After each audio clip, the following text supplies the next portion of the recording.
Hello, everyone. Thank you for joining us. My name is Eric Katz. I'm a reporter with Government Executive. It's my pleasure to welcome you today to our viewcast, Workforce and Succession Planning in the Age of Austerity. Events like these wouldn't be possible without the support of our underwriters. So I'd like to take a moment to recognize the exclusive underwriters of today's viewcast, Cornerstone On Demand. A bit later, Government Executive Media Group's President, Constance Sayers, will sit down with Cornerstone On Demand's Miranda Ashby to continue the conversation on succession planning. In just a few minutes, we'll turn over to you, our viewers, for your questions. Please submit your questions anytime by tweeting at us during the discussion using the hashtag #SuccessionPlan. Now I'd like to introduce our speakers for today. To my left is Carolyn Taylor. She's the Chief Human Capital Officer at the Government Accountability Office. And to her left is Randall Lohman from the Office of Personnel Management. He's in their HR Solutions office focusing on workforce and succession planning. And so for a little bit more background, I'll turn it over to them. Carolyn? Thank you, Eric. Hello, everyone. I am Carolyn Taylor, the Chief Human Capital Officer for the Government Accountability Office, GAO. GAO is an independent agency in the legislative branch of the government. We conduct investigations and reviews of federal programs to help make sure the taxpayers' dollars are being used wisely and efficiently. We then produce reports and other documents that are fact-based and fair and balanced to present to the Congress to help them form policy and make decisions. I've had the pleasure of working at GAO for over 30 years. It's been wonderful. I've had a variety of jobs, and currently, as the Chief Human Capital Officer, I've been in this job for about 4 years now. My role is to help lead and direct the wide range of activities and programs that cover our employees from their first day to their last. So with that, Eric? Or Randall, I guess. Thank you. Yeah, I'm Randall Lohman from the U.S. Office of Personnel Management, and I work in the Human Resources Solutions Division. We are the folks that come out as consultants, work with federal agencies on human capital management programs, the whole spectrum of the whole HR life cycle. Really, as consultants, we work hand in hand with OPM policy and oversight, making sure we understand what those rules and regulations are, and then come and sit beside agency operational personnel as well as their HR offices and CHICOs to sit and assist them with human capital management programs, again, from the full life cycle of the HR program. So specifically, I manage the Workforce and Succession Planning Program, and as the name implies, that's what we do day in and day out across the nation for many federal agencies, assisting them with those types of products and services where they need that assistance. So, Eric, back to you. All right, thank you very much. So I just wanted to kick things off talking about the general state of the workforce. What issues do you see as really affecting federal employees right now? You know, to some extent we're seeing morale declining, and so can you talk about that, and how does that sort of elevate the importance of succession planning? Mm-hmm. Well, I think it's really important that we take time to have a diverse workforce and an inclusive work environment so that we can retain the talent that we have in the federal workforce. It's really important that everyone is able to bring them, their full selves to the work environment and to contribute as much as they can. I also think it's important that we have a wide range of tools in our toolbox in terms of workplace flexibility so that we can retain the people that we bring in. So there are lots of issues and lots of things that we need to think about going forward. How about you, Randall? Similarly, the state of the federal government and the workforce, there's some numbers that show that when asked, operational managers, what's the greatest human capital need in the federal workforce? And right now, 66% say succession planning is the #1 human capital issue. And that's a pretty broad statement, and there's a lot of things involved in that. But I think we're recognizing the need to plan. And I think the word succession planning planning is an important part of that, and that's where we are. And I think the state of the federal government is recognizing the need for succession planning, and then we've got some activities that have begun to really press that and move forward. And you're hearing things like, phased retirement, so that all the way down from Congress, and putting in new rules and regulations that are very much related to retaining knowledge. And so that's, we heard about the retirement tsunami for a long time, and there is an uptick in retirements, and there's a sizable percentage of the workforce that is retirement eligible, and capturing that knowledge is important. And so how do you develop, how do you retain, and how do you capture knowledge?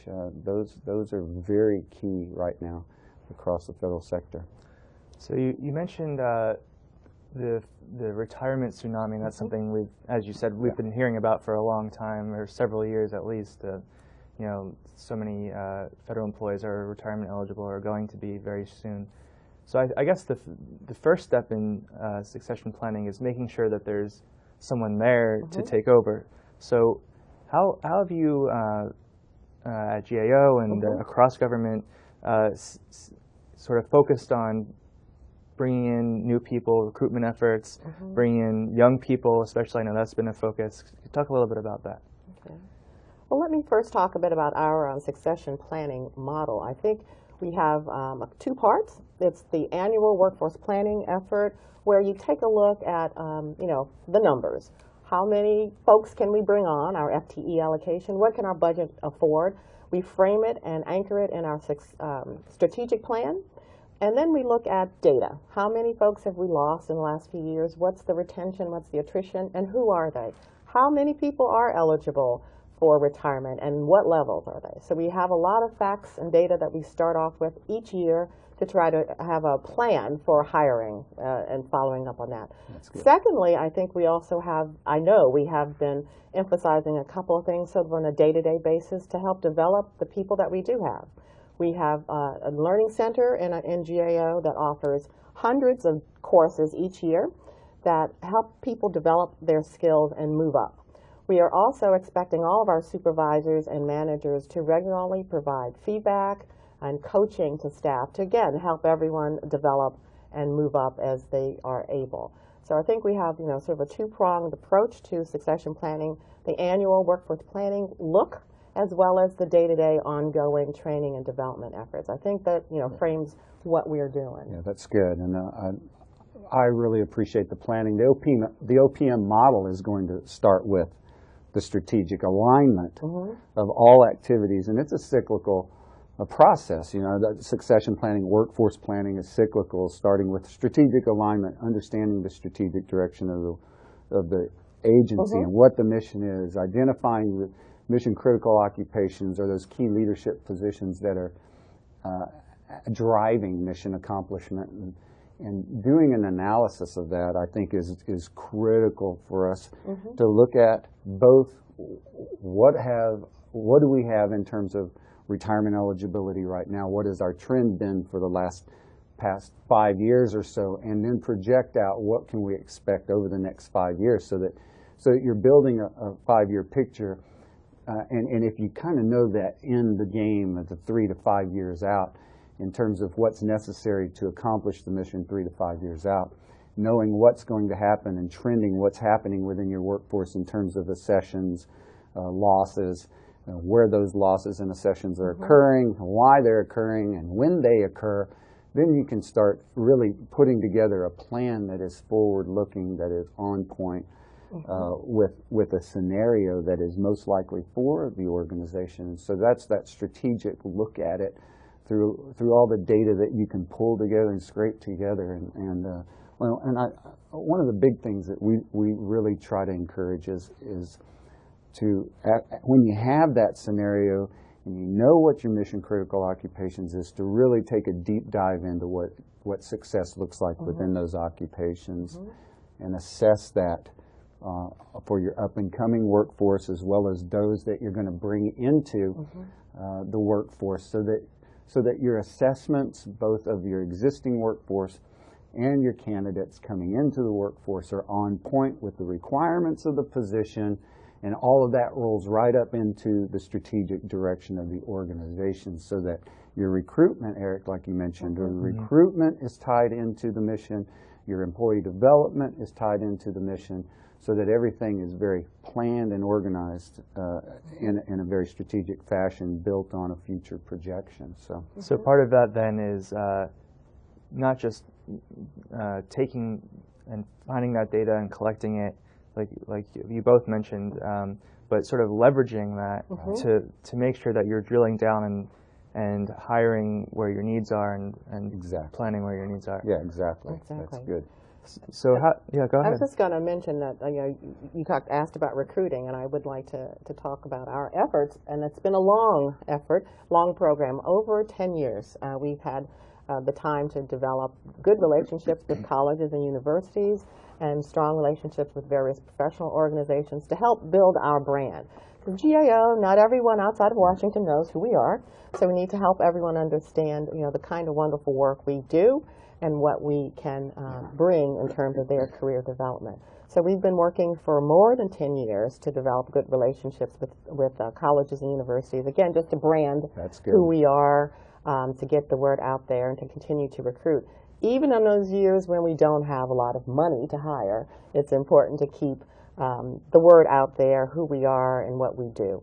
So recruiting will always be a big part. We are also been really successful in having interns. We know that having an intern program 1 year can bring students in that year, as well as have them return in subsequent years when we have better budgets if need be. So the building the good relationships over time and recruiting folks from colleges and universities is an important part of our succession planning, because keeping that pipeline going and that bench strength strong. Excellent. I love the branding. Are you seeing that at the agencies you work with? Right, and Army does a really good job of it, recruitment, branding. They Army, Air Force, all of our defense organizations and agencies have, and yes, I've seen some really good branding initiatives that were very successful, and it happens in places like Boston, New York, Los Angeles, where the federal workforce have skill sets that exist in the private sector, and they usually get paid a little bit more in those private sector communities than they do in the federal government. So we actually, Eric, we were involved in a branding project in the Boston area, and they couldn't get engineers. Actually, it was across the board. It was an acquisition type community, and they had IT engineers and regular physical science engineers, anyway, very technical occupations that existed right there in the Boston area, and they couldn't even get people to apply. But through a branding initiative, talking about how cool it was to work for this agency, and they really did have a fabulous mission, a very rewarding mission. To be a part of it would be, it'd make you feel good. And so that's what branding needs to do, is create that employee value proposition that says this is a good place to work, and you'll feel good about the things that you do every day, which is really, that's the public service commitment, and why we work as public servants, to really feel good about doing something that impacts the nation. And so if recruitment is tough, then branding should be part of your arsenal to bring folks in and say, this is why you want to work here. It also gets to the point of retention too, telling your employees why it's good to stay employed with this agency. So, great point. Great point. I think there's sort of this sense that when you join, among young people especially, when you join federal government, you're a bureaucratic paper pusher. So there's sort of this need to let them know, well, this is our mission. This is actually really exciting stuff. And this is what you'll be doing all the time.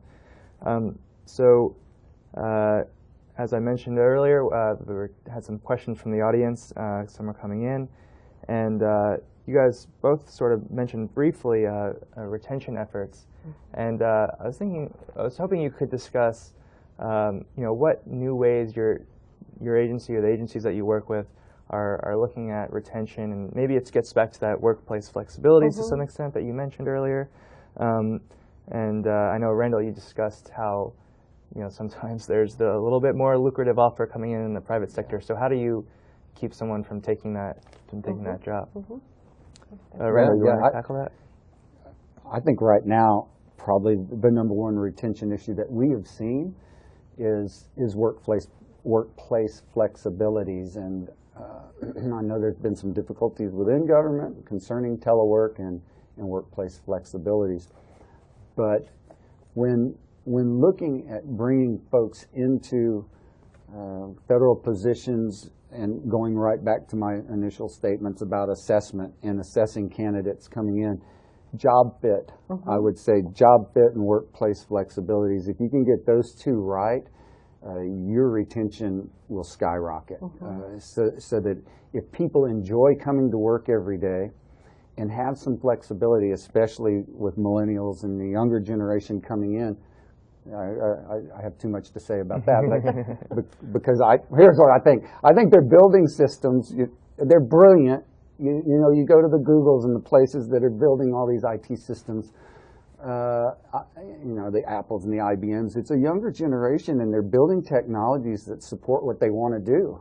And so when you look at that, you have to recognize that these are the up-and-comers in your organizations. This is the pipeline in, and they're building technologies that create work environments that match who they are. They're building it for themselves, and so you have to understand that. And flexibility, to put it in the palm of their hand, the ability, I heard it today, I want an app that does government travel on my iPhone. Literally, I heard from my own employees today. We need an app so I can do my travel planning. Yeah, and so if that kind of stuff is going to drive retention, but job fit as well, making sure that the person coming in is the right person for the job. So I think those are the two greatest retention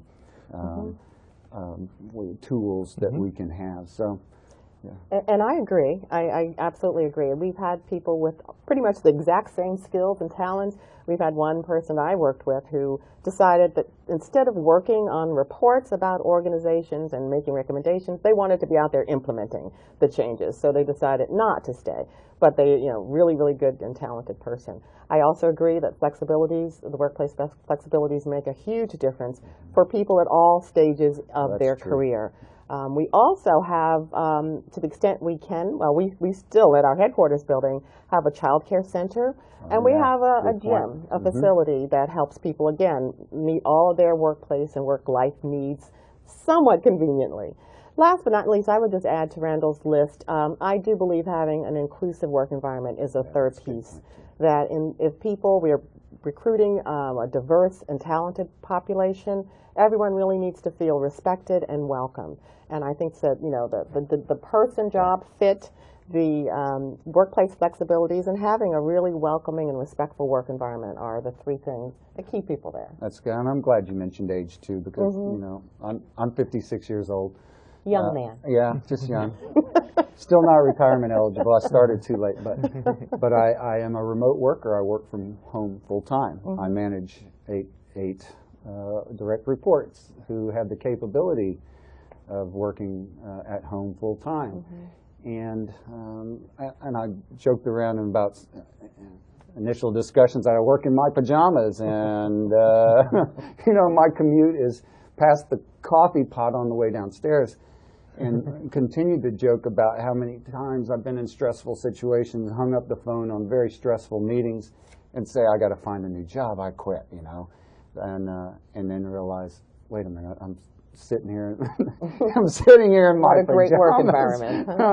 Oh yeah, it's going to be hard to beat this one. So I relax and say, you know, there's retention right there. There you go. There you go. So it's not as bad as I thought. So yeah, those I really that is a big workplace flexibility for all ages. Absolutely, because it is not just for the young millennials. That's right. We have lots of folks who need to, you know, have take time to take care of their parents as they're aging. So that's second stage in their lives. So these flexibilities affect and help everybody stay. Yeah, it's good. You mentioned how Congress is sort of starting to take a look at it. That's another area where Congress has sort of tried to intervene and promoted that idea of telework. Turn a little bit toward when you talk about finding data in your workforce, to to what extent does performance management play a role in that? Do you find that it's important to track how your employees are doing and make sure that they're ready to take that next step? If someone above them is ready to retire, track their career as they're moving up the ladder and make sure they're keyed in to take over for someone that's ahead of them. Could you talk about? Mm-hmm. Well, we are really big on performance management. We think it's really critical that everyone understands what they're expected to do, that there are clear performance standards, and that people have conversations frequently with their supervisors about how well they're doing, what else they can do, what are their areas for improvement. We are also big on making sure that there are opportunities for growth. Some of those special details or those special projects that we give people that chance to spread their wings and stretch and grow. The promotion process at GAO is pretty competitive, but we try to make sure everyone again has good feedback, good opportunities, and as the opportunities come along, they can move up. But it's really important to do a good job where you are. Not always everyone, the development is not always about moving up. Sometimes you can develop and grow and move laterally to another organization within the agency, or sometimes, even though it can be risky, you take a downgrade to get into another path to do something else that might be longer term better for you. So we really have place a lot of emphasis on performance management for everybody, wherever they are, whatever their longer term goals are as well. Yeah, and that's good. And I go back to the assessment portion of that's aligned with the mission, and obviously I think government's got a pretty good handle on performance management and making sure that that's mission oriented, and especially in the SES Corps, where that has to be directly aligned, results oriented performance standards. So that are completely tied to the mission of the organization, strategic goals, et cetera. So I think the government's got a pretty good grasp on performance management. I would want to go even beyond that and say, let's do another analysis and relook at performance management. And is it competency based? Is it based on some sort of an assessment? And that is rigorous, that provides the data to come back and look at what it is we have to do and how well we have to do it and hold people accountable. Within that, and specifically talking about succession planning, what we encourage agencies to do is to look at that performance. Typically, your performance, though, in a succession planning point of view, is really going to be the technical competency and the ability, especially for non-supervisory line levels, to do their job technically. And what we encourage as consultants is to come out and look at that leadership position for whom they work and find out what's required at that position in terms of leadership competencies, and begin to assess your line level workforce to see where they sit. Once you have that, you can establish then not just a performance standard that's technical, but also a leadership standard for that successor position. Evaluate your staff, identify the gap, and put together programs, whether they're developmental or recruitment, but programs to close those gaps so that across the board this candidate pool grows, not just grows in technical skills and know-how, which is usually critical for that leadership position, but also what does it take to manage people and those people skills. And so that's where I would encourage federal agencies, do the assessment on the leadership positions. What kind of leadership qualities or competencies do they need? Build that in your candidate pool below those positions. That's true succession planning. It's making sure you have a well-qualified candidate pool for key leadership positions. And so, yes, it's performance, but go beyond performance and bring it into leadership performance. Apply those standards and raise up the next generation. You can use your own workforce, your own leadership to build a model of what a successful leader looks like, and then apply that to the rest of your workforce and try to make them work toward that goal. Exactly. And I would just add, I think we have to start building leadership well below the GS-15 or the Band 3 in our organization level.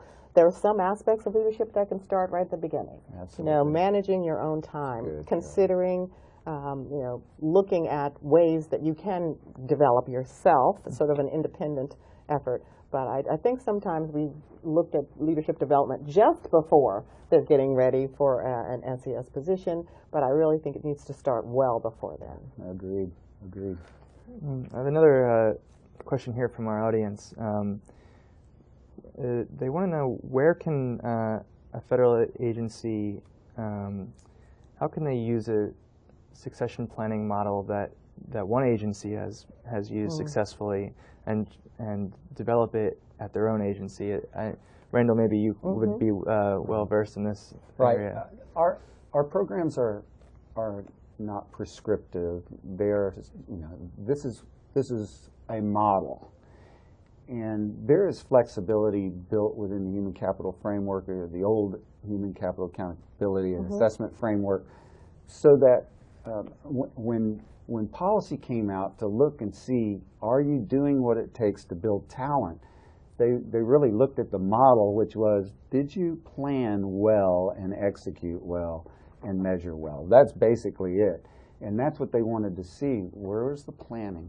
So I think all of these, the workforce planning model in OPM, as well as the succession planning model, and if you don't know where those are, you can, seriously, you can email me, randall.lohman@opm.gov, and I'll connect you to that.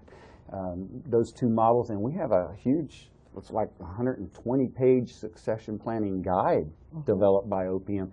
Job aids, methods, it's very detailed, very, very descriptive, but it's not prescriptive. And so I think if you go out and you search on the OPM website, look under agency services, there's some information on workforce and succession planning out there that will help you customize the model for your agency right where you are right now with the tools that you have in place. Do something, and even if it's small, quick hit, quick wins, do something. And if you need help with that, I'd be happy to help you. Honest to God, I would. So I think I'd be remiss if I didn't touch on this. And I think, Randall, you mentioned this earlier. The notion of phased retirement and the role that could play going forward. I know it's still sort of being developed, but it's finalized. OPM put out the final rules for it and everything, and it's sort of been branded as this thing that can help when someone's getting ready for retirement. They can sort of spend part of their time training and their successor, and that will sort of ease their leaving government and sort of make that more of a seamless transition. Do you guys see that playing a big role, or still too far away to even think about, or how do you see that playing out? I think it's a role. It is. It's a role. Go ahead. Oh, Carol. I was just going to say, I think we have many agencies have started looking at the proposed the plan, the program, and developing some policies. It has some, you know, there's a cost, so we have to probably use it wisely, at least especially at the beginning. I think that some of the key components that we can try even without phased retirement is the specific mentoring. I think that's a good tool that we should always already start implementing as people are thinking about moving along, that they can, you know, reach back and identify some folks, not just one or two, but maybe several, that they can help mentor in various areas to prepare. But we are, you know, starting to think about the phased retirement program. And we'll have a lot more to work on, and it'll probably take time before we see it really roll out. I think it'll start little, at least. That's my guess at this point in time. But it's one tool we should have and will have. When you say that there's a cost, that's because you're paying two employees. Yes. Okay. Yes, it is a benefits cost. Right. Particularly. But I don't know what other agencies are doing or thinking about. I think it's just getting rolling, and we'll find out in the near future. I think it's, as I thought about it, dealing with succession planning all the time, I said, that's a good idea, and I really was glad to see that they said it has to be 20% mentoring. You know, otherwise they're just doing work.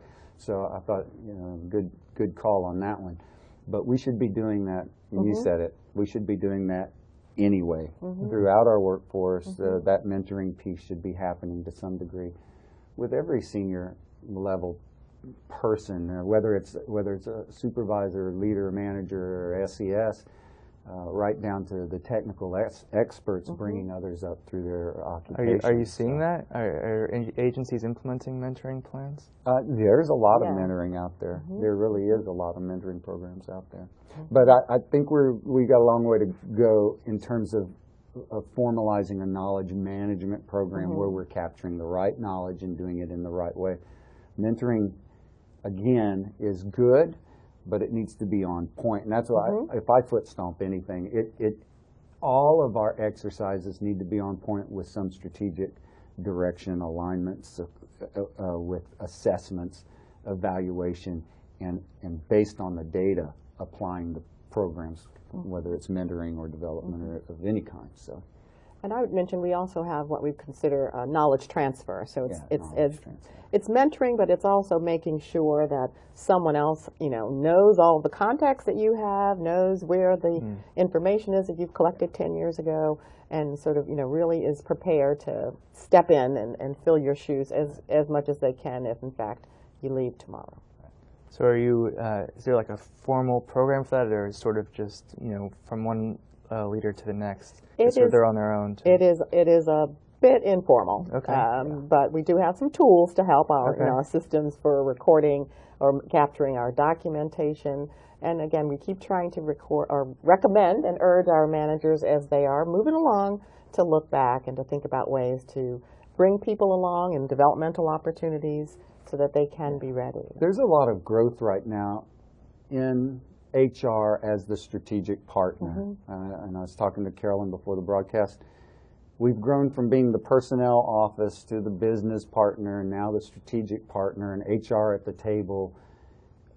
As we've grown in that role as strategic partner, I think we're sitting at the table before all the support capabilities are there, and so it's growing right behind the direction that we're headed as strategic partner, and we're really just now capturing the skills necessary to build these programs like a knowledge management program and succession planning. So I know that in the next few years agencies are, and I've seen it already happening, they're ramping up those types of occupations that can do the assessment and analysis and build the knowledge management programs who understand these tools as well as the principles behind them. So we're going to get there. We're getting there, and we're headed in the right direction right now. But I think we're just right behind the power curve of where we're preaching HR as a strategic partner.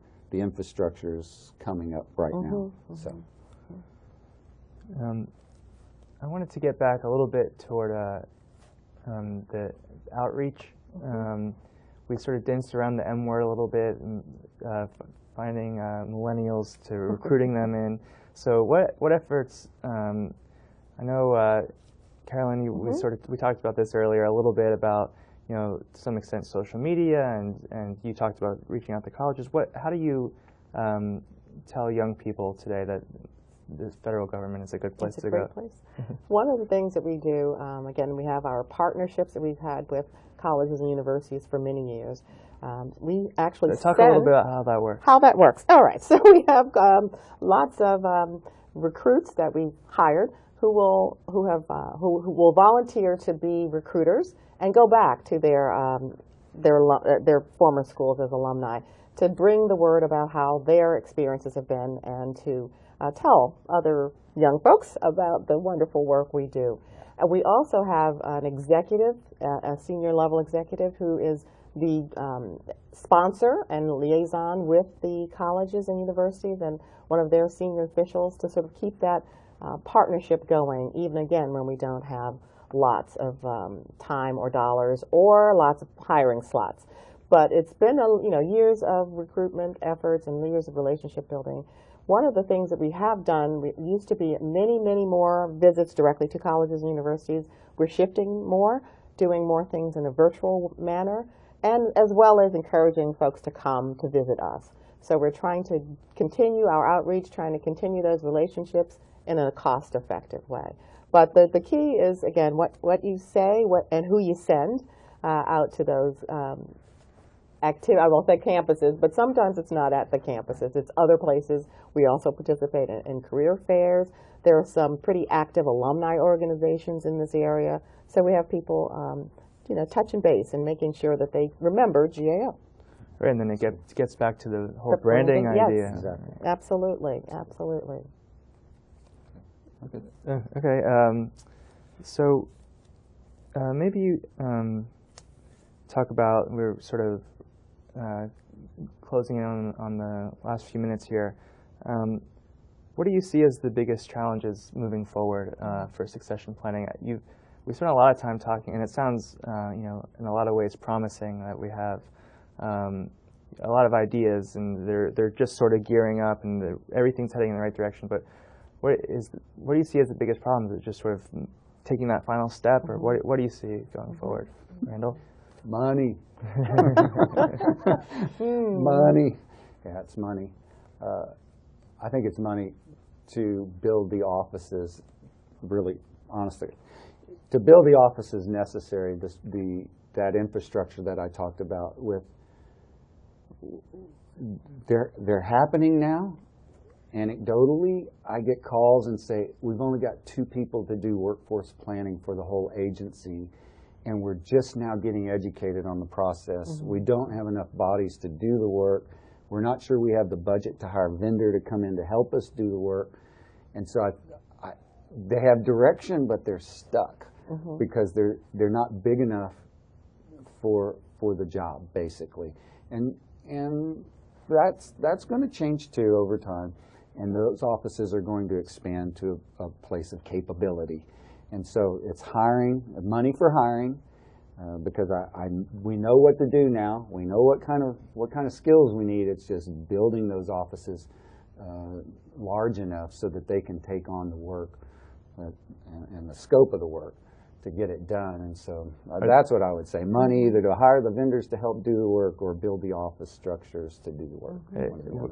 Are the agencies that you're working with prioritizing succession planning and workforce strategy enough? Yeah, it is high on the list. Okay. It's like I said, 66% of federal managers say this is the #1 human capital management issue today in the federal government. So yes, they are prioritizing, and we see a lot of money spent on it from both by government for government, where we come in as consultants, as well as reaching out through our TMA program and bringing in private sector vendors through a government vehicle, as well as just going out to the private sector through RFPs and bringing in consultants to help agencies do this work. So, but to get there, it's going to take, to get there and really do it well is going to take more money and more effort. Yeah. And I would just mention, the other challenge from an organization agency perspective is we just don't know when the floodgates will open. Right. We still have, 30% or more of our senior executives who are eligible or will be eligible to retire today. So do you plan to fill all of them at the same time? It's always that challenge of when will this happen? When will the need really happen? So planning and timing are just really challenges. So we try to not only hire and recruit for our entry level, we also are looking to do executive candidate development programs. Good. So that next step, that next pipeline of folks for those senior executives are ready too. So we're recruiting at both ends. Yeah. So if those floodgates do open and that retirement wave comes, are you ready? We are. More or less. We have a good, I think we have plans. We know some of the skill gaps we will have to address. We have, again, the Executive Candidate Development Program for our senior leaders. They're ready, they're prepared. The bench strength isn't as strong as we'd like, but we also know we have some entry-level folks and others who are moving up and developing and gaining more skills and more talent as the years and days go by. So I think we will be fine. I think we're more ready than we've ever been. We're more, honestly, I think the federal government is more ready than they've ever been, but we need to get more ready. Mm-hmm. You know, so, yeah. All right. Well, on that note of cautioned optimism, I think we're just about out of time. Thank you very much, Carolyn and Randall, for being with us today. I appreciate it. Thank you. And please stay tuned for the conversation coming up with Constance Sayers and Cornerstone On Demand. Thank you very much. Thank you. Thank you.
Thanks so much to our panel for that interesting discussion, and thanks to our viewers for tuning in today.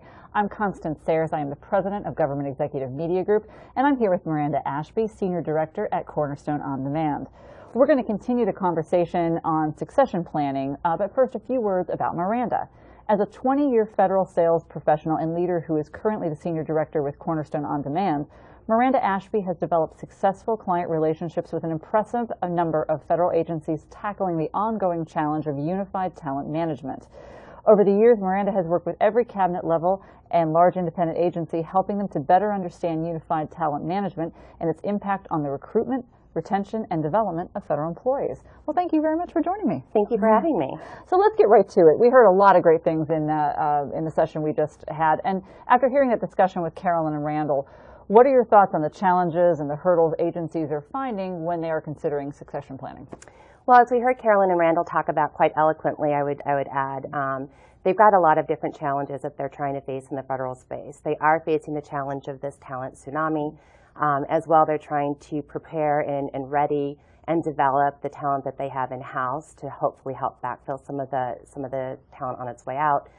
And then additionally, though, they've got the challenge of recruiting new talent into federal service. So they've kind of got a three-pronged challenge that they're facing. I think that is a bit unique to the federal space. And I recently read a survey that stated that For 5 years, the last 5 years running, the number of college students intending to go into federal service is declining.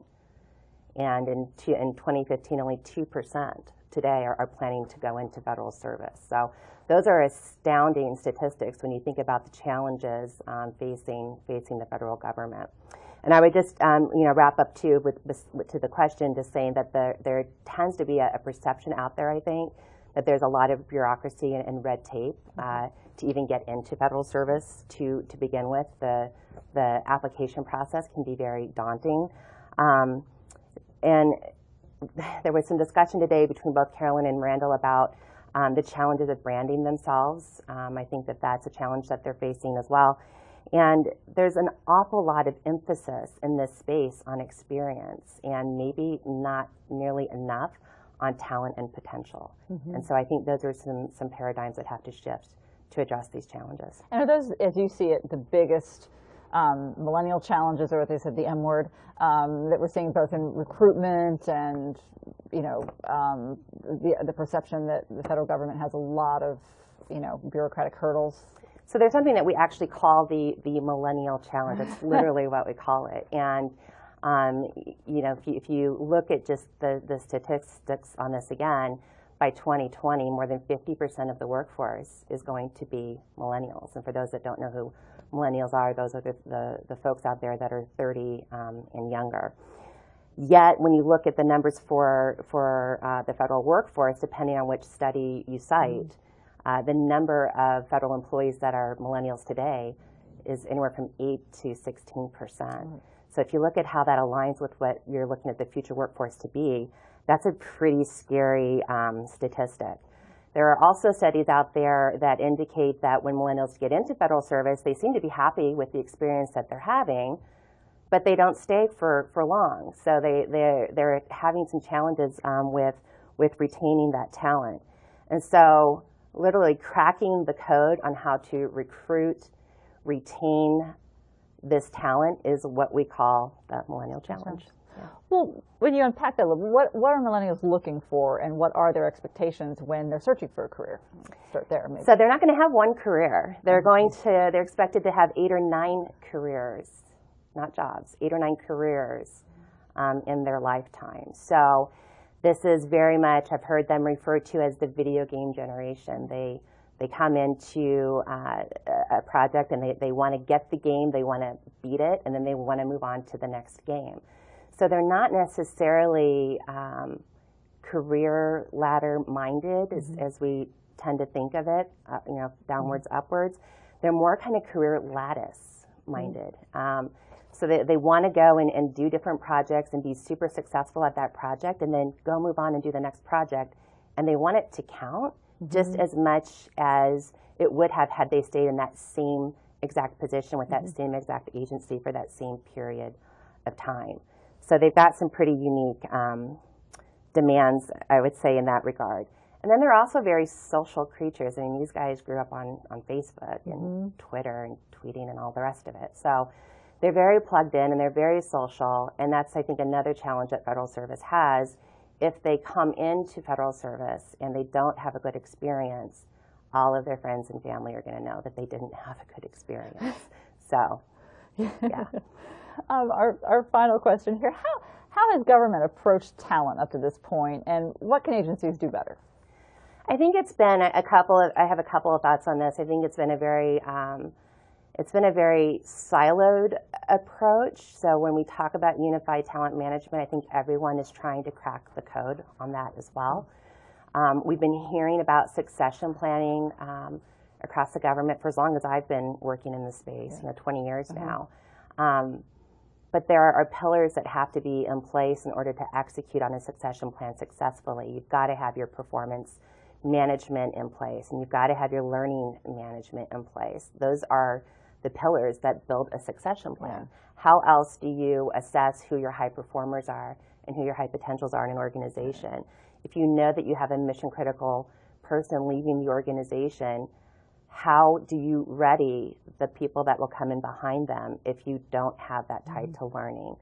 And, career pathing, that's the other thing I'm going to say is that, especially the millennials, They want to be empowered. They don't necessarily want to have to go to their manager for career direction.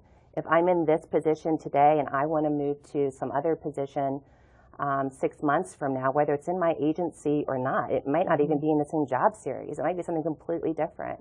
Why can't I be empowered to see what that path looks like and what I have to do to get there? The skills that I need, the training that I need, the education that I need, and then just go and do it. Yeah.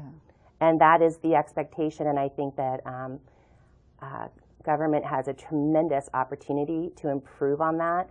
And I'm even going to go pie in the sky and say I'd like to see the walls come down across federal government altogether. I would love to see a way for the federal workforce to be able to go from project to project across the federal government, regardless of the agency that they're working for. Maybe I want an international experience for a period of time, you know. Whatever that looks like, I think that there's a lot of room to do some pretty exceptional, cool things that maybe the private sector just doesn't have, you know, the ability to do. So, thank you. You're welcome. Miranda, thank you so much for joining us, and thanks to our viewers for tuning in today. If you'd like to view this event again or share the archive with your colleagues, this viewcast will be online on our website for 3 months. Again, thank you for joining us, and we'll see you next time.